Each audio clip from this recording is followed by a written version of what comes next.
everyone. Some of you guys know me, but for those who don't, my name is Tracy Davis. I teach 11th and 12th grade resource and inclusion English here at Searcy High School. This is my contact information. If you guys need to call me or email me if you have any questions about today's presentation or you need additional information or if I can ever help with anything, tdavis@searcyschools.org, and then there's my work phone number. First of all, I want to thank you guys for allowing me to speak to you today about a very important topic, collaboration. So here's a little bit of information about Searcy School District. We're located in Searcy, Arkansas. We have approximately 4,110 students, and that does change daily. And we have 6 school buildings here in Searcy. We have 3 elementary schools. They are all kindergarten through 3rd grade. Westside has about 500 students. Sidney Diener has about 400. And McRae has about 489.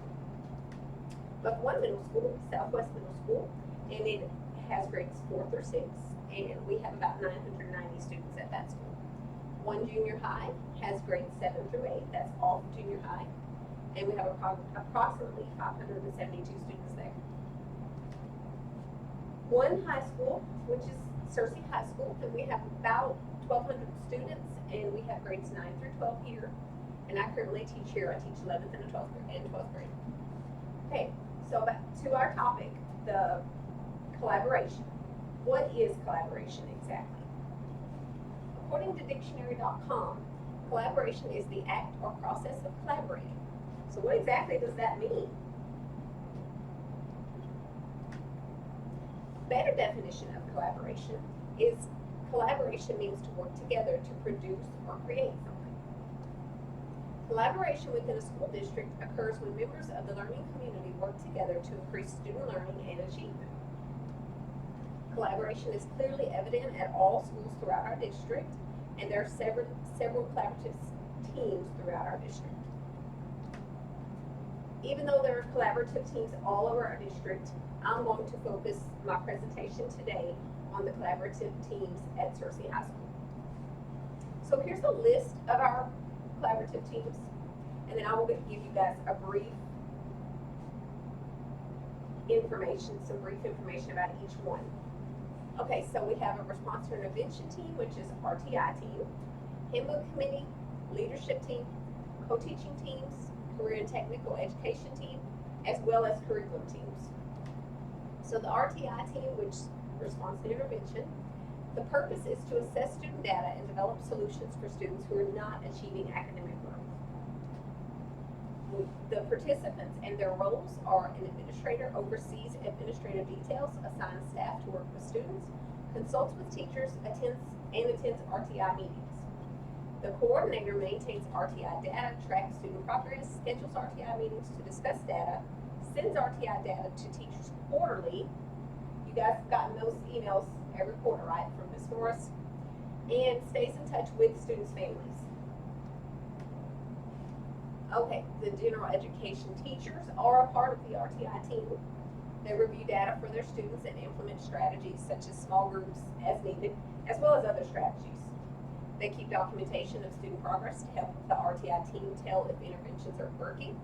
They assist with screening students, attend RTI meetings, and they keep in touch with students' families also.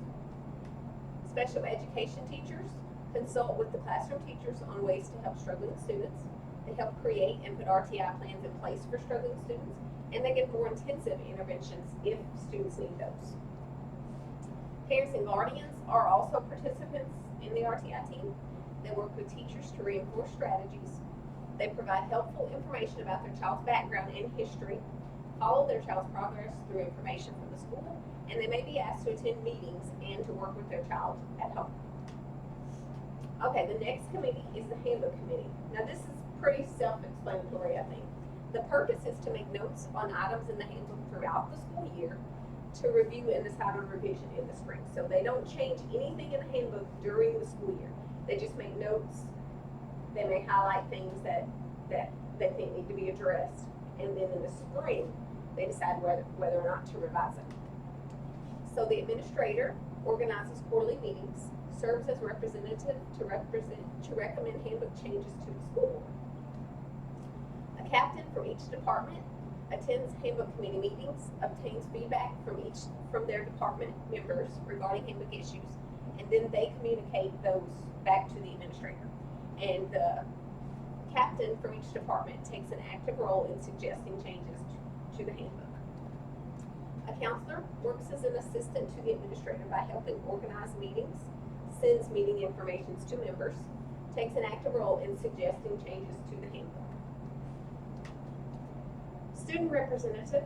This position is held by the student body president, communicates with student council regarding handbook issues and relays information to administrator, discusses possible handbook changes at the meetings. Parent representative. This position is held by the president of the PTA, the Parent Teacher Association, communicates with PTA regarding handbook issues and relays information to administrator, discusses possible handbook changes at the meetings.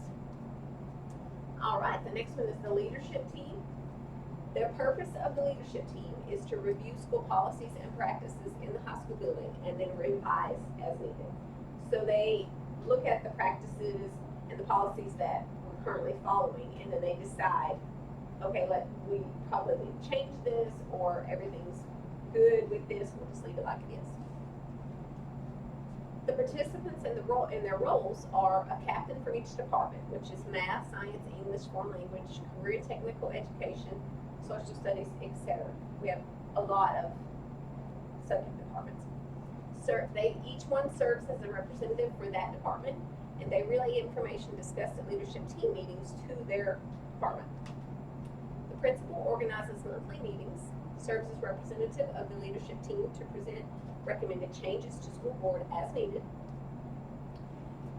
So the next one is the co-teaching math team.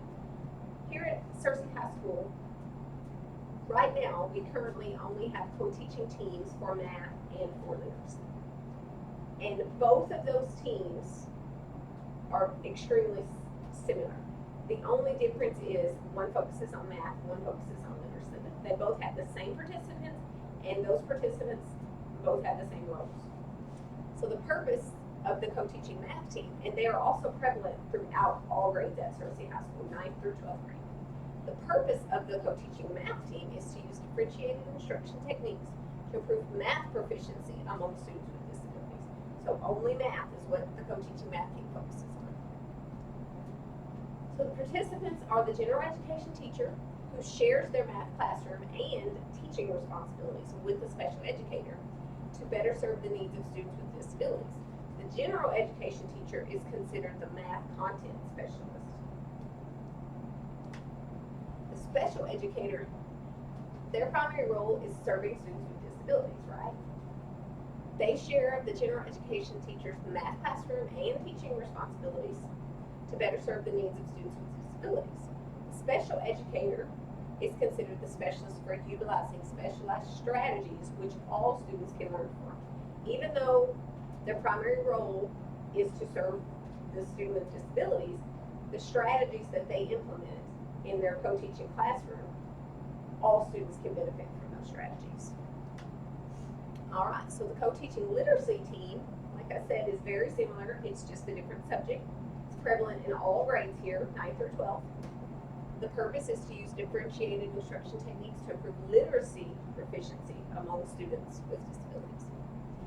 Same participants and same roles. General education teacher shares their English classroom with the special educator and also shares teaching responsibilities to better serve the needs of students with disabilities. The general education teacher is considered the literacy content specialist. Special educator, the primary role again is serving students with disabilities. The special educator shares the general education teacher's English classroom as well as teaching responsibilities. Special educator, again, is considered the specialist for utilizing specialized strategies which all students can benefit from. In regards to our co-teaching math and literacy teams, it is important for administrators to know if these teams are collaborating effectively, if co-teaching truly is being effective in the math literacy classrooms. So we want to look at how they know if the teams are collaborating effectively. Co-teaching team collaboration is assessed and monitored at Searcy High School by our administrators on a regular basis. How do they assess and monitor co-teaching? Regular classroom observations. The administrators go into the co-teaching classroom, sit in the back of the room, and observe the classroom teachers, and then make notes on how the classroom operated. They also have meetings with the co-teaching teams to discuss things that were observed. And also student assessments, verbal assessments, as well as written assessments from the students. According to Searcy High School administrators, co-teaching collaboration is an ever-changing, ongoing process, which can be compared to a marriage. Both teachers must develop a good rapport and trust in order to be successful teachers. They have to have a good relationship. They have to give and take, just like in a marriage. The next team is the Career Technical Education Team, CTE. The purpose of the CTE is to equip students with needed skills and certifications for them to be qualified to obtain employment in specific fields. Not every student's goal after high school is to go to college. So this is a great collaborative team that we have here at Searcy High School that will help students to be able to have the skills or the certifications necessary for certain positions in different jobs, in different fields.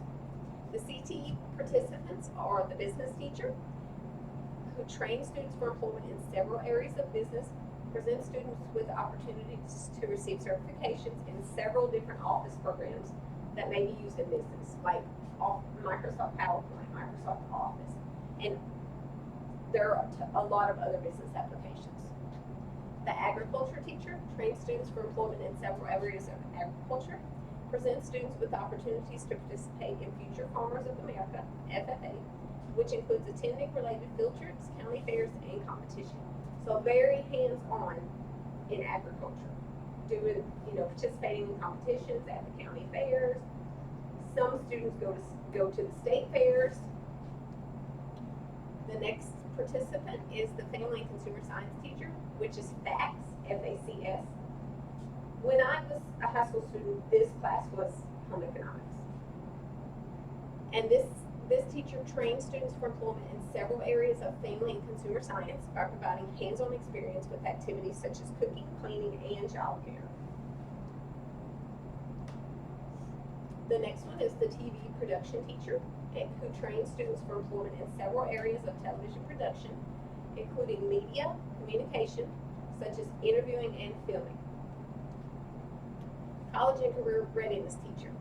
So some students do want to go to college after high school. That's where this teacher can help.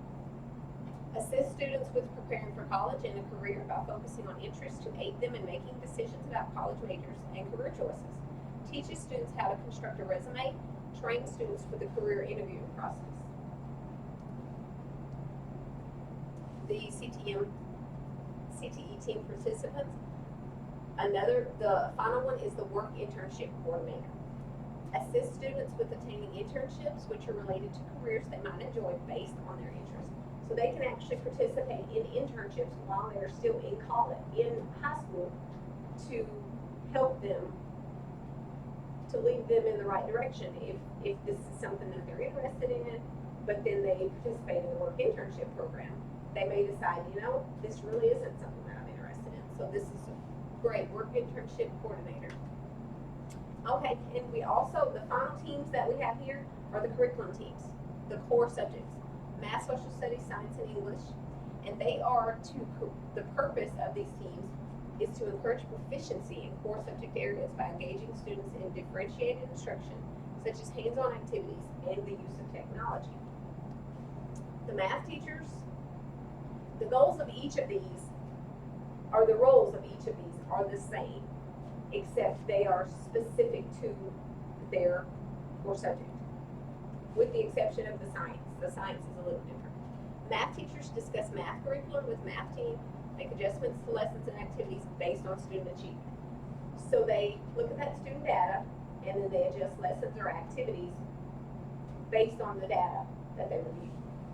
Same thing with social studies. Discuss social studies curriculum with social studies team and make adjustments to lessons and activities, again, based on student achievement. Science teachers, this one is a little different. They teach students to be productive thinkers through the concepts of science, and then they also discuss the science curriculum with science team and make adjustments based on student achievement. English teachers discuss English curriculum with the English team and make adjustments to lessons and activities based on student achievement. So Searcy High School has several collaborative teams, which include these that I've already presented to you guys: the RTI team, handbook committee, leadership team, co-teaching teams, CTE team, and curriculum teams. The one thing that all of these collaborative teams have in common is they all include individuals who work together or collaborate to increase student learning and achievement. And these teams are just one reason that SHS, Searcy High School, is such a great place to work. So far, I've mainly talked about collaboration among administrators, teachers, and students here at SHS. However, there are other collaborative teams which are also essential and definitely necessary for student achievement.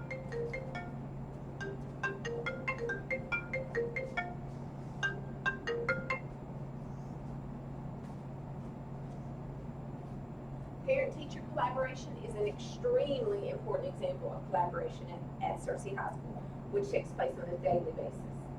I collaborate with parents personally, myself, daily. I send a message if a student is not doing what they're supposed to be doing, and I send messages to parents if they are doing what they're supposed to be doing. Because parents, we need to develop that relationship with parents, and they need to hear positive things about their students. They don't only need to hear from their child's teacher when their child is doing something wrong. So parent-teacher collaboration is extremely important. Searcy High School has adopted a program called School Status for parent communication. School Status can be used to send a parent a text message or an email directly from any computer. There's also an app that teachers can get on their phone. I have the app on my phone, so I can send a message to a parent through that School Status app on my phone at any time. School Status can also be used to make telephone calls from any computer or on your phone through the app. And the parent does not get that teacher's telephone number or that administrator's personal telephone number. They get the number from School Status. School Status is a wonderful way to communicate with parents because it automatically documents and saves everything. Not only does it not give the parent your personal phone number, but it documents, it keeps a record. If you make a phone call, it's recorded. It's automatically recorded. You send a text message, your message and the response is automatically saved on the computer. Establishing an open line of communication with parents is important for any student, but is even more important for students with special needs. Special education teachers are each responsible for certain students' folders, which include information about that specific student, such as their background, their current classes, and that student's individual education plan or IEP. Each 9-week period, in addition to the report card going out for every student, folder holders are required to send parents of students with an IEP a progress report, which shows the progress toward their annual goals and objectives. Again, that's in addition to the report card. By law, special education teachers are required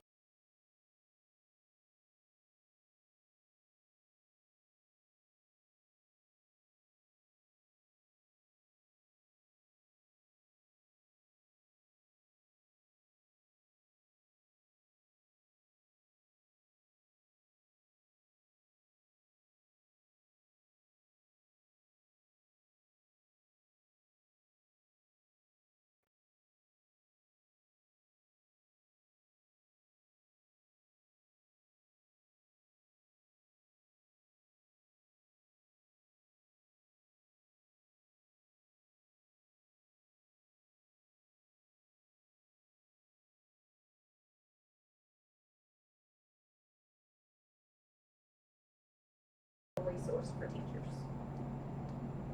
How are paraprofessionals utilized here at Searcy High School?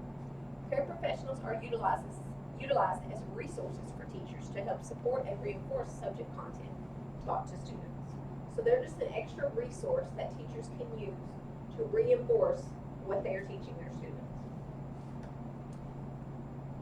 Paraprofessionals do support the classroom teacher, and these are the ways that they do that by. They reinforce content by working with small groups or individual students as needed.